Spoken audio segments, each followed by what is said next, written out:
Capítulo 8. Quando eu aprenderei o suficiente sobre os relacionamentos para conseguir que sejam bons? Há algum modo de ser feliz nos relacionamentos? Eles têm de ser sempre difíceis? Você não tem de aprender ensinamento algum sobre os relacionamentos, só tem de demonstrar o que já sabe. Há um modo de ser feliz nos relacionamentos e é usá-los para a finalidade que tem, não para a que você quer. Os relacionamentos são sempre um desafio, levando-o a criar, expressar e experimentar aspectos cada vez mais sublimes, visões cada vez mais amplas e versões cada vez mais maravilhosas de si mesmo. Em nenhuma outra situação você pode fazer isso com um maior impacto, mais imediato e perfeitamente do que nos relacionamentos. De fato, sem os relacionamentos é impossível fazer isso. É apenas através dos seus relacionamentos com outras pessoas, lugares e eventos que você pode existir, como uma parte conhecível, algo identificável no universo. Lembre-se de que, na ausência de tudo mais, você não é. É assim no mundo relativo, ao contrário de no mundo absoluto, onde eu resido. Quando você entender claramente isso, louvará intuitivamente todas as experiências, todos os encontros humanos e, especialmente, todos os relacionamentos pessoais, porque os considerará construtivos no sentido mais elevado. Verá que podem, devem e estão sendo usados, queira você ou não, para construir quem você realmente é. Essa construção pode ser uma criação grandiosa e consciente sua ou uma configuração estritamente fortuita. Você pode escolher ser uma pessoa que resultou apenas do que aconteceu ou do que escolheu ser e fazer em relação ao que aconteceu. É da última forma que a criação do eu se torna consciente. É na segunda experiência que o eu se torna realizado. Portanto, bendiga todos os relacionamentos e considere-os especiais porque determinam quem você é. E agora escolhe ser. A sua pergunta diz respeito aos relacionamentos humanos individuais do tipo romântico, e eu entendo isso. Então vou falar específica e detalhadamente sobre os relacionamentos amorosos humanos que continuam a dar-lhe tanto trabalho. Quando esses relacionamentos fracassam, na verdade nunca fracassam, exceto no sentido estritamente humano de não proporcionarem o que você deseja, isso ocorre porque foram formados pelo motivo errado. É claro que errado é um termo relativo, significando algo avaliado em relação ao que é certo. Seja o que for, seria mais correto em sua linguagem dizer que, com muita frequência, os relacionamentos fracassam, mudam, quando são formados por motivos que não favorecem a sua sobrevivência. A maioria das pessoas forma relacionamentos de olho no que pode tirar deles, em vez de no que pode colocar neles. O objetivo de um relacionamento é decidir que parte de si mesmo você gostaria de revelar, não que parte da outra pessoa pode possuir e dominar. Só pode haver um objetivo para os relacionamentos e para toda a vida: ser e decidir quem você realmente é. É muito romântico dizer que você não era nada até aquela pessoa especial aparecer, mas isso não é verdade. O pior é que coloca essa pessoa sob uma terrível pressão para ser todos os tipos de coisas que não é. Sem querer desapontá-lo, ela tenta ser o que não é até não poder mais. Então deixa de corresponder à imagem que você tem dela. Não pode mais representar os papéis que lhe foram atribuídos. Surge o ressentimento e a seguir vem a raiva. Finalmente, para salvar a si mesma e o relacionamento, essa pessoa especial começa a tentar reaver o seu eu verdadeiro, agindo mais de acordo com quem realmente é. Nesse momento você diz que ela mudou. É muito romântico afirmar que agora que essa pessoa especial entrou em sua vida, você se sente completo. Contudo, o objetivo do relacionamento não é ter alguém que possa completá-lo, mas ter alguém com quem você possa partilhar a sua integralidade. E esse é o paradoxo de todos os relacionamentos humanos. Você não precisa de alguém em particular para experimentar plenamente quem você é. E sem outra pessoa não é nada.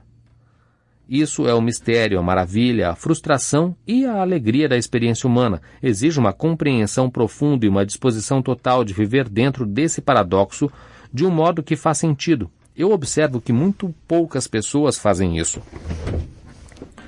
A maioria de vocês forma seus relacionamentos adultos cheios de energia sexual, de coração aberto e uma alma alegre, se não ansiosa, entre os 40 e 60 anos, e para a maioria é mais cedo do que tarde.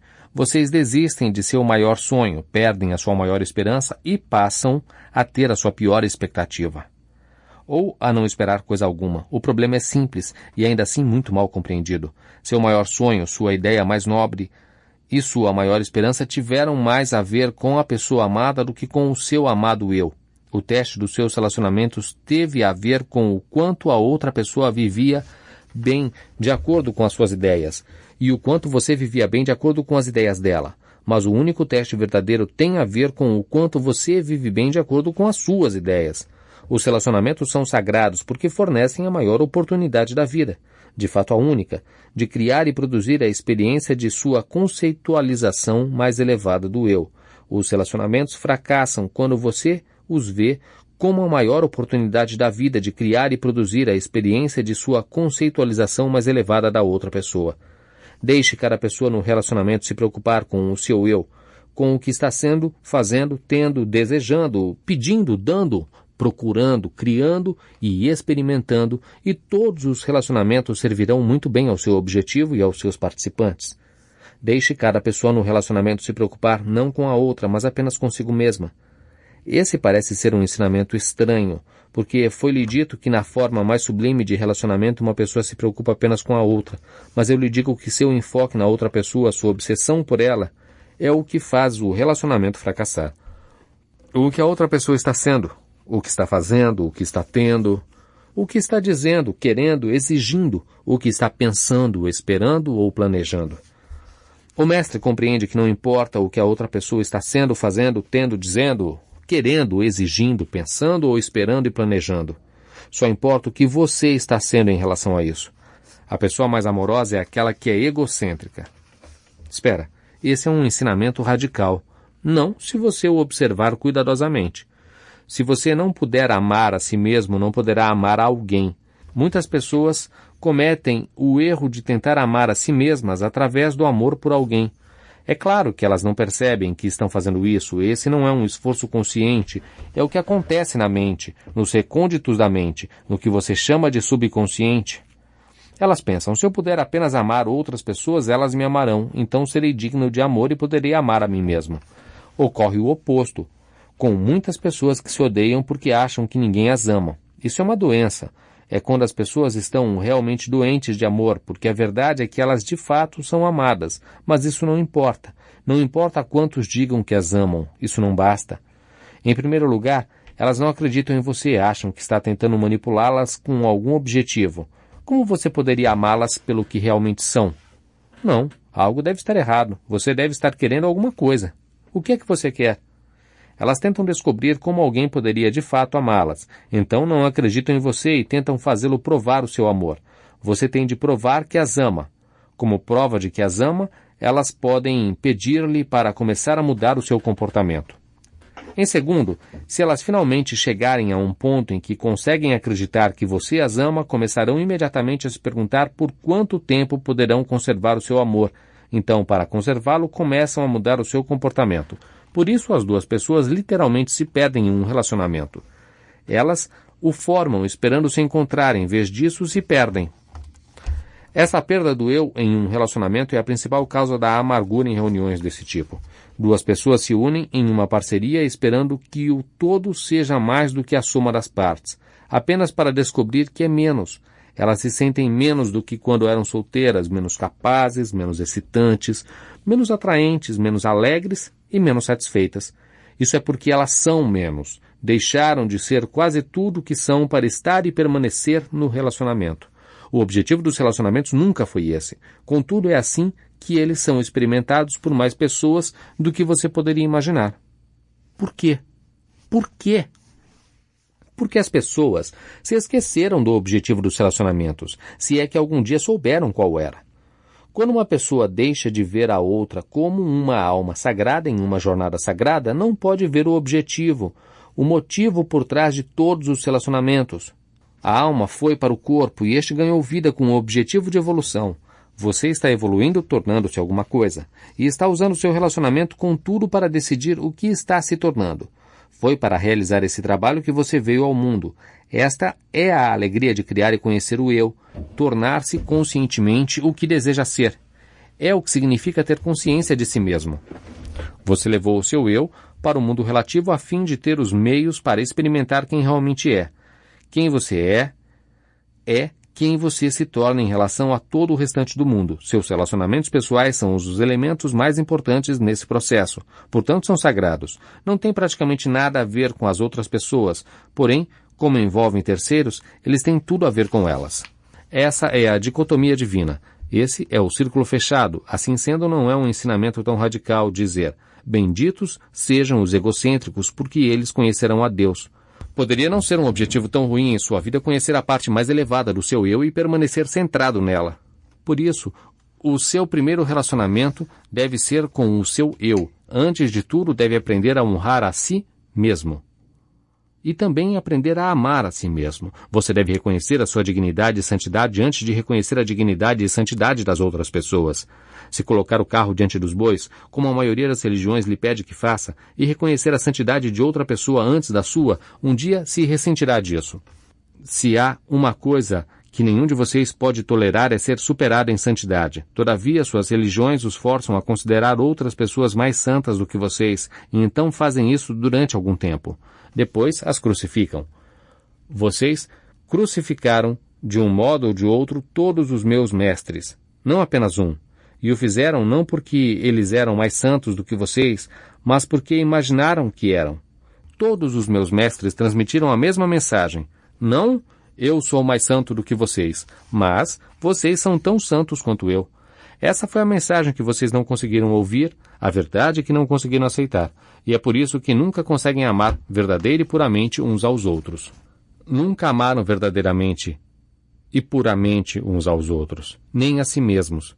E então eu lhe digo isto: centre-se agora e sempre em seu eu, veja o que está sendo, fazendo e tendo em todos os momentos, não o que está acontecendo com as outras pessoas.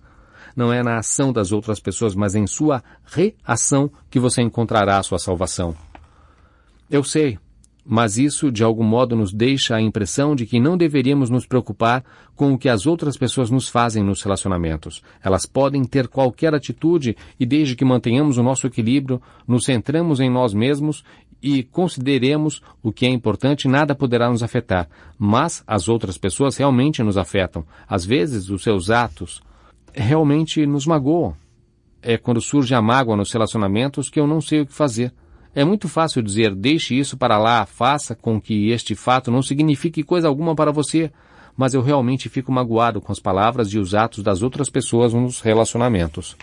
Chegará o dia em que não ficará. Esse será o dia em que compreenderá e tornará real o verdadeiro significado dos relacionamentos, a verdadeira razão de sua existência. E é porque você se esqueceu do que os relacionamentos significam que reage assim. Mas não faz mal, isso é parte do processo de crescimento, da evolução. É o trabalho da alma que você é capaz de fazer em um relacionamento. Contudo, isso envolve uma profunda compreensão, uma grande lembrança. Até você se lembrar disso, e então lembre-se também de como usar o relacionamento como um meio de criação do eu. Deve trabalhar no nível em que se encontra, o nível da compreensão, boa vontade e lembrança.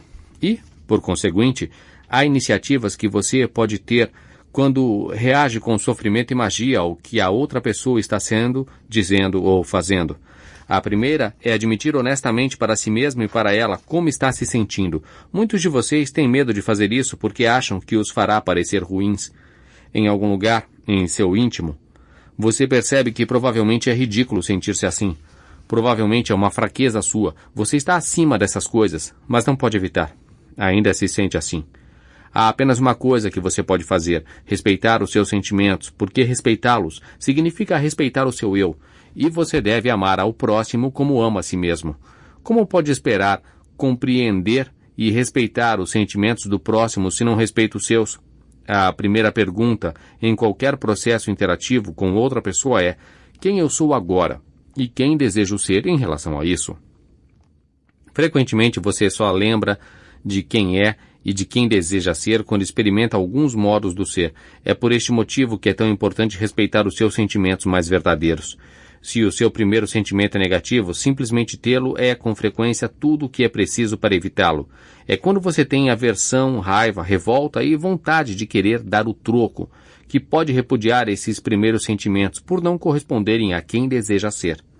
O mestre é aquele que já passou por tantas experiências desse tipo que sabe antecipadamente quais serão as suas escolhas finais. Não precisa experimentar coisa alguma. Já viu esse filme e não gostou, e como a vida de um mestre é dedicada à constante realização do eu, como o conhece, nunca teria esses sentimentos. É por esse motivo que os mestres mantêm a calma diante do que os outros poderiam chamar de calamidade. O mestre bendiz a calamidade porque sabe que das sementes do desastre e de todas as experiências vem o crescimento do eu. E o segundo objetivo da vida do mestre é sempre o crescimento. Porque quando uma pessoa se realiza plenamente, não lhe resta outra alternativa além de ser mais ainda ela mesma. É nesse estágio que a pessoa passa do trabalho da alma para o trabalho de Deus, porque é isso que eu sou capaz de fazer. Eu presumirei pelos objetivos desta discussão que você ainda está realizando o trabalho da alma, tentando tornar real quem realmente é. A vida lhe dará. Eu lhe darei muitas oportunidades de criar-se. Lembre-se de que a vida não é um processo de descoberta, mas de criação. Você pode criar repetidamente quem é. De fato, o faz todos os dias, contudo, do modo como a situação está agora, nem sempre tem a mesma reação. Se passar pela mesma experiência externa, um dia você pode escolher ser paciente, amoroso e gentil, e no outro ficar mal-humorado e triste. O mestre é aquele que sempre tem a mesma reação, e essa reação é sempre a melhor escolha. Nisso o mestre é totalmente previsível. O discípulo, ao contrário, é totalmente imprevisível. Pode-se dizer como alguém está se saindo no caminho para a maestria, observando o quão previsivelmente faz a melhor escolha reagindo a qualquer situação. É claro que isso leva à pergunta: qual é a melhor escolha?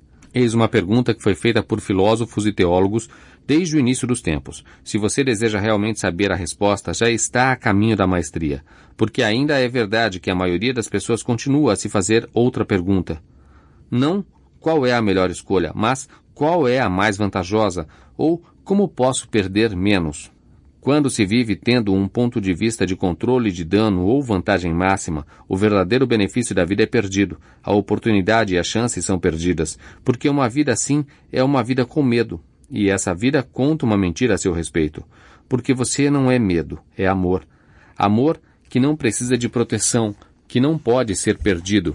No entanto, nunca saberá disso experimentalmente se responder sempre a segunda pergunta e não a primeira, porque somente uma pessoa que pensa que há algo a ganhar ou perder faz a segunda pergunta, e somente uma pessoa que vê a vida de um modo diferente, o eu, como um ser mais elevado, que entende que o teste não é ganhar ou perder, mas apenas amar ou apaixonar-se, faz a primeira. Quem faz a segunda pergunta diz: eu sou o meu corpo. Quem faz a primeira diz: eu sou a minha alma. Sim, deixe que todos que têm ouvido ouçam, porque eu lhe digo que em todos os relacionamentos humanos, no momento crítico, há apenas uma pergunta: o que o amor faria agora? Nenhuma outra pergunta é significativa ou tem importância para sua alma. Agora chegamos a um ponto bastante delicado de interpretação, porque esse princípio de ação patrocinada pelo amor tem sido muito mal compreendido. E é isso que tem levado aos ressentimentos e rancores da vida, que, por sua vez, fizeram tantos se desviarem do caminho. Durante séculos, vocês aprenderam que a ação patrocinada pelo amor surge da escolha de ser, fazer e ter o que é melhor para a outra pessoa. Não obstante, eu lhe digo que a melhor escolha é aquela que é melhor para você. Como ocorre com todas as verdades espirituais profundas, essa afirmação está sujeita a ser mal interpretada. O mistério é, em parte, esclarecido no momento em que você decide qual é o maior bem que pode fazer a si mesmo, e, quando a melhor escolha é feita, o mistério desaparece, o círculo se completa, e o maior bem para si mesmo torna-se o maior bem para a outra pessoa. Pode ser preciso muito tempo para entender essa verdade, e ainda mais para colocá-la em prática, porque ela está ligada a outra ainda maior. O que você faz por si mesmo, faz pela outra pessoa. O que faz por ela, faz por si mesmo. Isso ocorre porque vocês são um só, e porque não há nada além de você. Todos os mestres que pisaram em seu planeta ensinaram isso. Em verdade, vos declaro, todas as vezes que fizestes isso a um destes meus irmãos mais pequeninos, foi a mim mesmo que o fizestes. Mas para a maioria das pessoas isso continua a ser apenas uma grande verdade esotérica, com pouca aplicação na prática. De fato, é a verdade esotérica mais aplicável na prática de todos os tempos. Nos relacionamentos é importante lembrar dessa verdade, porque sem ela, eles serão muito difíceis. Vamos voltar às aplicações práticas desse conhecimento e nos afastar por enquanto de seu aspecto puramente espiritual e esotérico. Então, frequentemente, de acordo com as antigas interpretações, as pessoas bem-intencionadas, muitas das quais bastante religiosas, fizeram o que pensaram que seria melhor para as outras pessoas em seus relacionamentos. Infelizmente, tudo o que isso produziu em muitos casos, ou na maioria deles, foram abusos e problemas constantes nos relacionamentos. Em última análise, a pessoa que tenta fazer o que é certo para a outra, estar pronta para perdoar, mostrar compaixão e deixar sempre para trás certos problemas e comportamentos passados, torna-se rancorosa e desconfiada, até mesmo de Deus. Como um Deus justo exige esse sofrimento, essa tristeza e esse sacrifício intermináveis, mesmo em nome do amor. A resposta é: Deus não faz isso. Ele só pede que você inclua a si mesmo entre aqueles que ama. Deus vai mais longe. Sugere e recomenda que se coloque em primeiro lugar. Eu recomendo, sabendo muito bem que alguns de vocês considerarão isso uma blasfêmia e, portanto, não a minha palavra, e que outros farão o que seria ainda pior, aceitarão isso como a minha palavra e a interpretarão errado ou distorcerão para servir aos seus próprios objetivos, para justificar atos terríveis. Eu lhe digo que se colocar em primeiro lugar, no sentido mais elevado, nunca leva a um ato terrível. Assim sendo, se você se viu praticando um ato terrível como um resultado de ter feito o que era melhor para si próprio, a confusão não foi causada por ter se colocado em primeiro lugar, mas por ter se compreendido mal o que era melhor para você. É claro que determinar o que é melhor para você também exigirá que você determine o que está tentando fazer. Esse é um passo importante que muitas pessoas ignoram. O que pretende fazer? Qual é o seu objetivo na vida? Sem respostas para essas perguntas, a questão do que é melhor em uma determinada circunstância continuará a ser um mistério. Como uma questão prática, deixando novamente de lado o aspecto esotérico, se pensar no que é melhor para você nas situações em que está sofrendo abusos, no mínimo o que fará é pôr fim ao abuso. E isso será bom para você e para aqueles que cometem os abusos. Porque até mesmo quem abusa é prejudicado quando lhe é permitido continuar a abusar de você. Isso não é bom para o abusador, mas sim prejudicial, porque se ele achar que o seu abuso é aceitável, o que terá aprendido?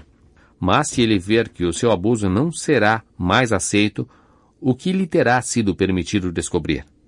Por isso, tratar as outras pessoas com amor não significa necessariamente deixá-las fazer o que querem. Os pais aprendem isso desde cedo com os filhos. Os adultos não aprendem tão rápido com outros adultos, como tampouco o aprendem as nações com outras nações. Contudo, os déspotas não devem fazer o que bem entendem. É preciso pôr fim ao seu despotismo. O amor pelo eu e pelo déspota exige isso. Essa é a resposta para a sua pergunta. Se o amor é tudo o que existe, como o homem pode justificar a guerra? Às vezes o homem tem de ir para a guerra para fazer a afirmação mais solene de quem realmente é, um homem que detesta a guerra. Há ocasiões em que você pode ter de renunciar a quem é para ser quem é. Há mestres que ensinaram, você só pode ter tudo quando deseja renunciar a tudo. Logo, para ter a si mesmo como um homem de paz, você pode ter de renunciar à ideia de si mesmo como um homem que nunca vai à guerra. A história tem exigido dos homens esse tipo de decisão. O mesmo é verdadeiro na maioria dos relacionamentos pessoais. A vida pode exigir mais de uma vez que você prove quem é, demonstrando um aspecto de quem não é.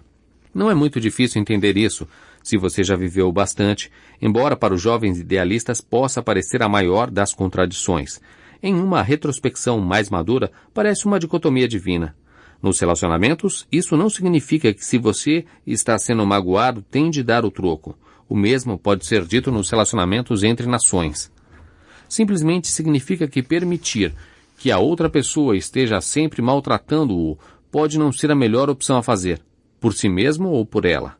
Isso deveria desmentir algumas teorias pacifistas que afirmam que o amor mais sublime não requer uma reação enérgica ao mal.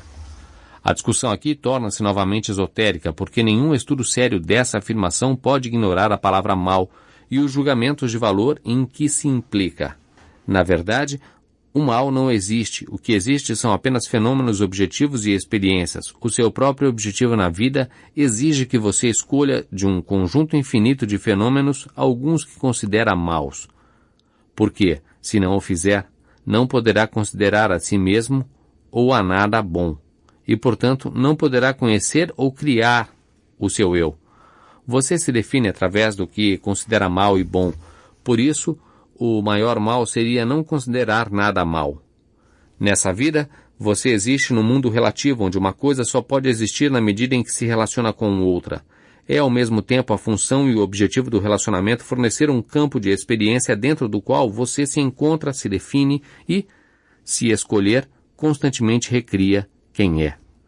Escolher ser como Deus não significa escolher ser um mártir e, certamente, não significa escolher ser uma vítima. Em seu caminho para a maestria, quando todas as possibilidades de ofensas, danos e perdas são eliminadas, seria bom reconhecer as ofensas, os danos e as perdas como parte da sua experiência e decidir quem você é em relação a tudo isso. Todavia, em algumas ocasiões, as coisas que as pessoas pensam, dizem ou fazem irão magoá-lo, até não o magoarem mais. O que o levará mais rapidamente de um ponto ao outro é a total sinceridade. O desejo de reconhecer e afirmar exatamente como se sente em relação a algo. Diga a verdade. Gentil, mas totalmente. Viva-a.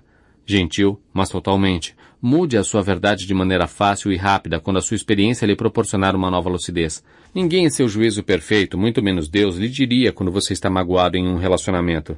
Deixe isso para lá, faça com que não tenha significado algum para você. Se está magoado, é muito tarde para fazer com que não signifique coisa alguma. Sua tarefa agora é decidir o que realmente significa e demonstrá-lo, porque fazendo isso você escolhe e se torna quem tenta ser. Então o ser humano não tem de ser a esposa sofredora, o marido desprezado ou vítima dos seus relacionamentos para torná-los sagrados ou agradar a Deus. Céus, é claro que não. E não tem de suportar ataques à sua dignidade e ao seu orgulho, danos à sua psique e mágoas em seu coração para dizer que deu o melhor de si nos relacionamentos, fez o seu dever ou cumpriu as suas obrigações aos olhos de Deus e do mundo. Nem por um minuto. Então eu imploro ao Senhor que me diga que promessas e pactos eu deveria fazer em um relacionamento. Quais são as obrigações em que os relacionamentos implicam? Que diretrizes eu deveria seguir? A resposta é a que você não pode ouvir. Por que o deixa sem diretrizes e torna nulos todos os pactos no momento em que os faz? A resposta é, você não tem qualquer obrigação nos relacionamentos e na vida. Não? Não. Não tem restrições, limites, diretrizes ou regras. Tampouco está preso a circunstâncias ou situações, ou tem de seguir qualquer lei. Não pode ser punido por ofensas, como também não pode cometê-las, porque nada é ofensivo aos olhos de Deus. Eu já ouvi isso antes, esse tipo de religião que afirma que não existem regras. Trata-se de anarquia espiritual. Não vejo como pode dar certo. Não há como não dar certo se você se entregar à tarefa de criar o seu eu. Se, por outro lado, realizar a tarefa de tentar ser o que outra pessoa quer que você seja, a ausência de regras ou diretrizes poderia, de fato, tornar a situação difícil. No entanto, a mente pensante deseja desesperadamente perguntar, se Deus deseja que eu seja de um determinado modo, por que simplesmente não me criou como queria que eu fosse? Por que toda essa luta para deixar de ser quem eu sou para ser como Deus quer que eu seja? É o que a mente deseja saber. E com razão, porque é uma boa pergunta. Os fanáticos religiosos gostariam que você acreditasse que eu o criei inferior a quem sou para ter a chance de tornar-se como eu sou, contra todas as probabilidades. E eu poderia acrescentar, contra todas as tendências naturais com as quais julga-se que eu o criei. Entre essas chamadas tendências naturais está a tendência a pecar.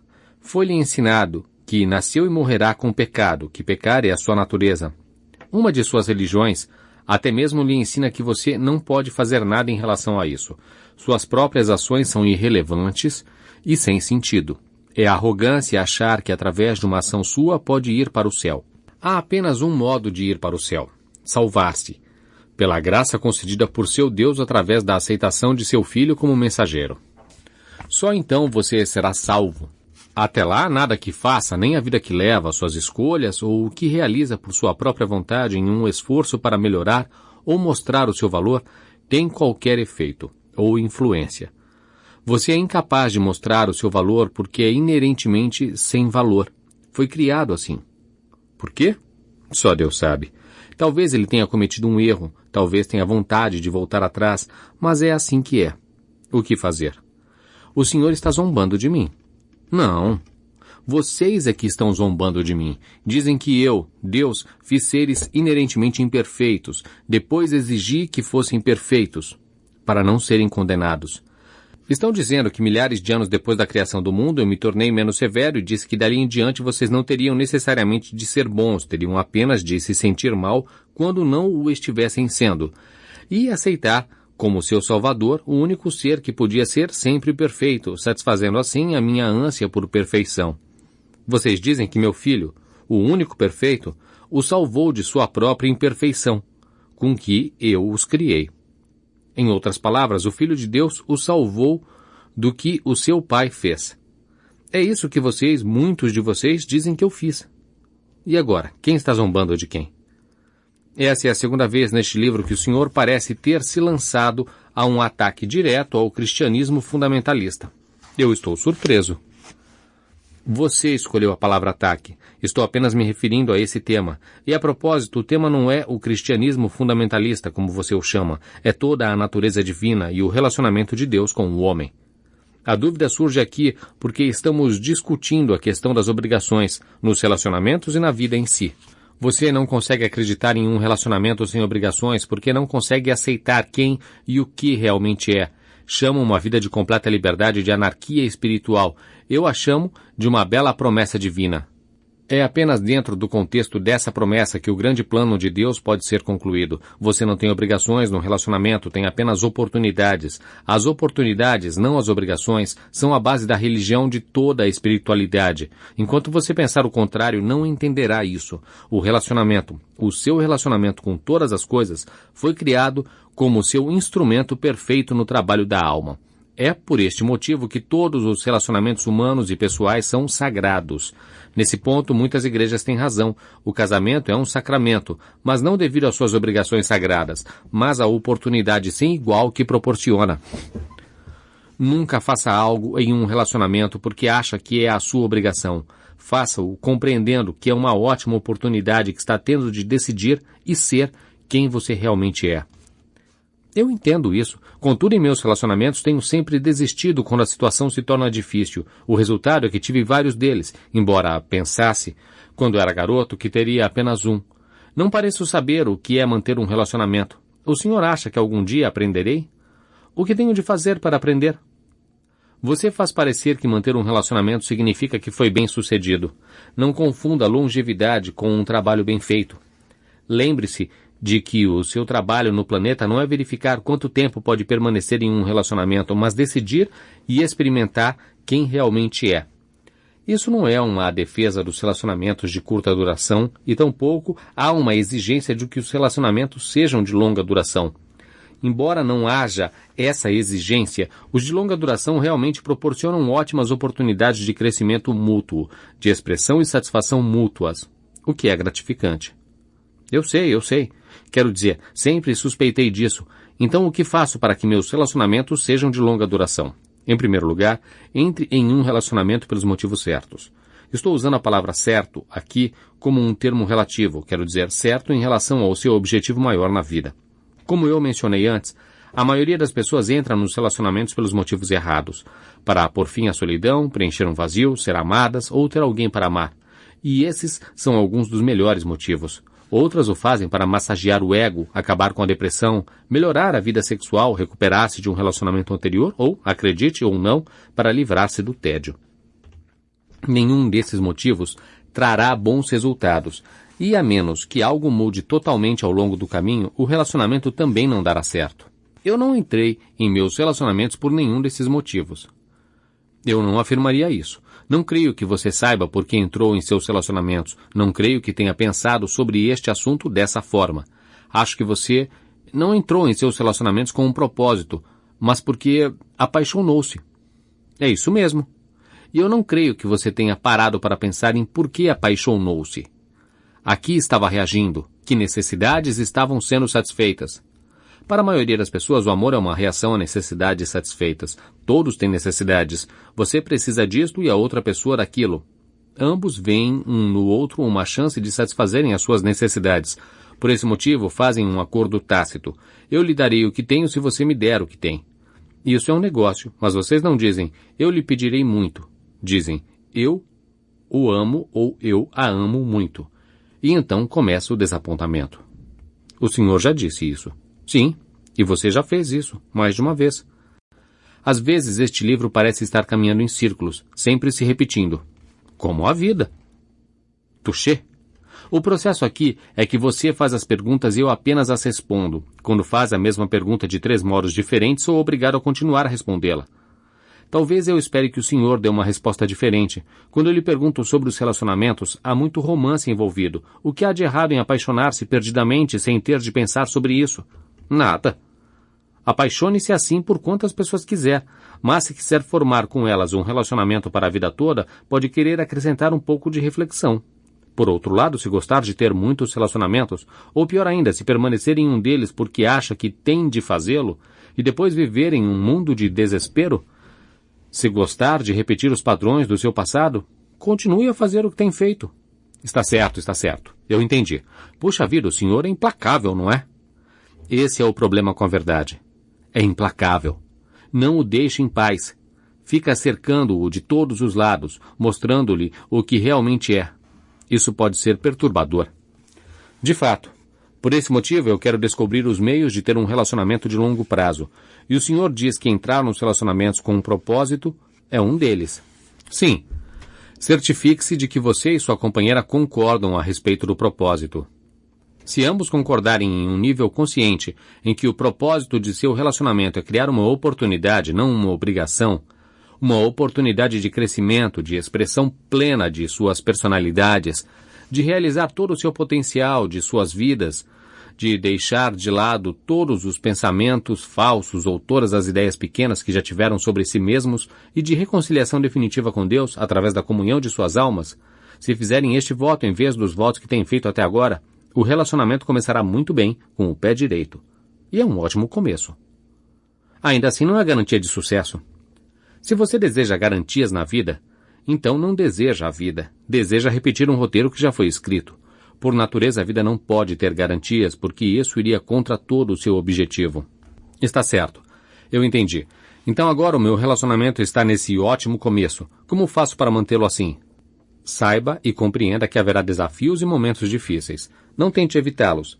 Aceite-os com gratidão. Considere-os grandes dádivas de Deus, oportunidades gloriosas de realizar o seu propósito no relacionamento e na vida.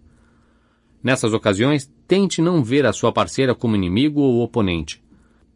De fato, tente não ver ninguém, ou nada, como inimigo ou até mesmo o problema. Aperfeiçoe a técnica de ver todos os problemas como oportunidades. Oportunidades de... Eu sei. Ser e decidir quem realmente é. É isso mesmo, você está entendendo. Essa me parece ser uma vida muito sem graça. Então sua visão está muito limitada. Amplie os seus horizontes, veja mais longe. Veja em você e em sua parceira mais do que pensa que há para ser visto. Você nunca prejudicará o seu relacionamento ou alguém vendo nas outras pessoas mais do que elas lhes mostram. Porque há sempre mais, muito mais. É apenas o medo que as impede de mostrar-lhe. Se as outras pessoas perceberem que você vê mais nelas, se sentirão seguras para mostrar-lhe o que, obviamente, já vê. As pessoas tendem a corresponder às suas expectativas. Algo assim. Eu não gosto da palavra expectativas. Não aqui. As expectativas destroem os relacionamentos. Digamos que as pessoas tendem a ver em si mesmas o que nós vemos nelas. Quanto maior a nossa visão, maior o seu desejo de descobrir e revelar a parte de si mesmas que nós lhes mostramos. Não é assim que todos os relacionamentos verdadeiramente abençoados funcionam? Isso não é parte do processo de purificação, pelo qual damos às pessoas permissão para livrar-se de todos os pensamentos falsos que já tiveram sobre si mesmas? Não é isso que eu estou fazendo aqui neste livro para você? Sim. E esse é o trabalho de Deus.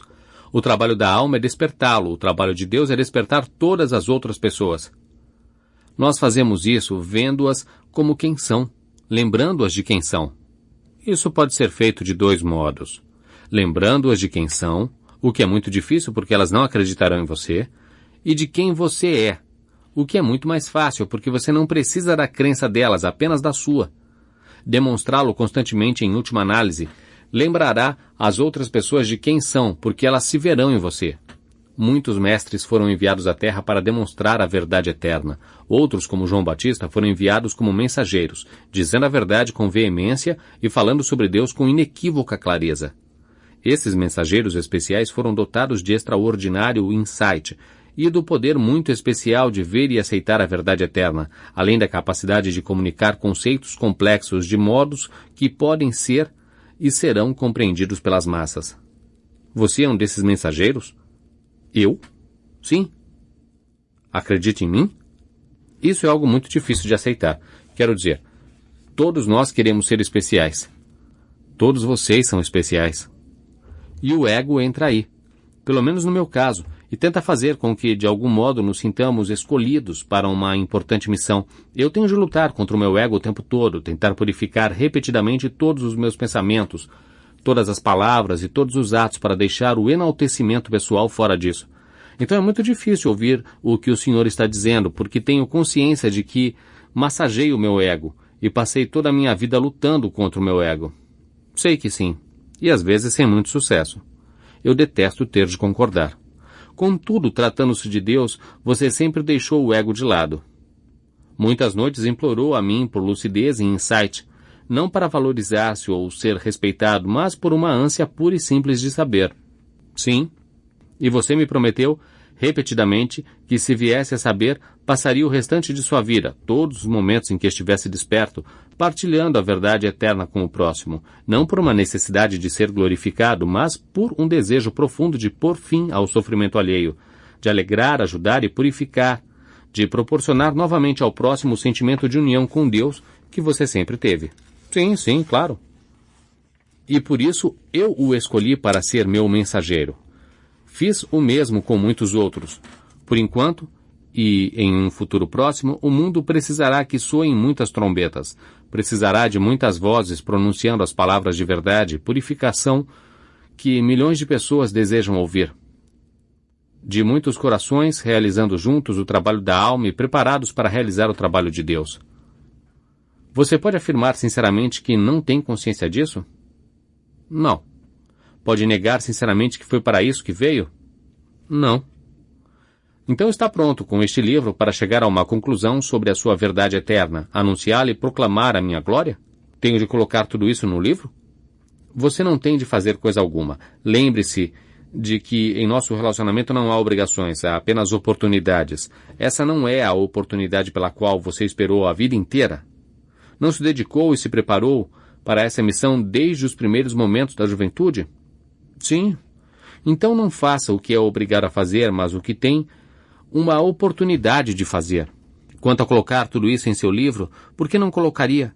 Acha que eu desejo que você seja um mensageiro secreto? Acho que não.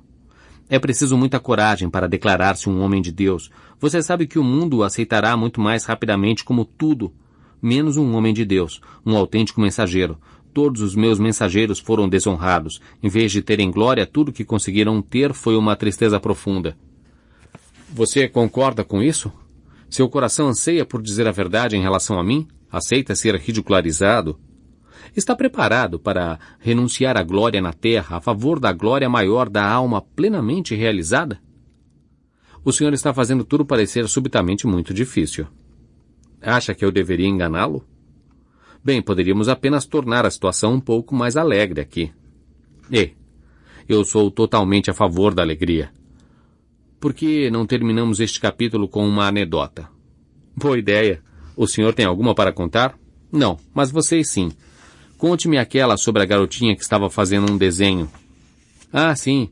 Bem, um dia a mãe entrou na cozinha e encontrou a garotinha sentada à mesa, sobre a qual havia lápis de cor por todos os lados, muito concentrada em um desenho à mão livre que estava fazendo.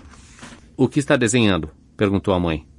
Deus, respondeu a garotinha com os olhos brilhando. Ah, então... Está tão lindo, disse a mãe tentando ser útil, mas ninguém sabe realmente como é Deus. Bem, disse entusiasmadamente a garotinha, se você ao menos me deixar terminar. Essa é uma bela anedota. Você sabe o que é mais belo? A garotinha nunca duvidou que sabia exatamente como me desenhar. Sim. Agora eu vou lhe contar outra, e com isso terminaremos este capítulo. Está bem. Certa vez existiu um homem que subitamente se viu passando várias horas por semana escrevendo um livro. Todos os dias ele corria para o bloco e a caneta, e às vezes no meio da noite, para registrar cada nova inspiração. Finalmente alguém lhe perguntou o que estava fazendo. Ah, respondeu ele, estou colocando no papel uma longa conversa que estou tendo com Deus. Isso é ótimo, disse o amigo, mas ninguém sabe realmente o que Deus diria. Bem, disse o homem sorrindo, se você ao menos me deixar terminar.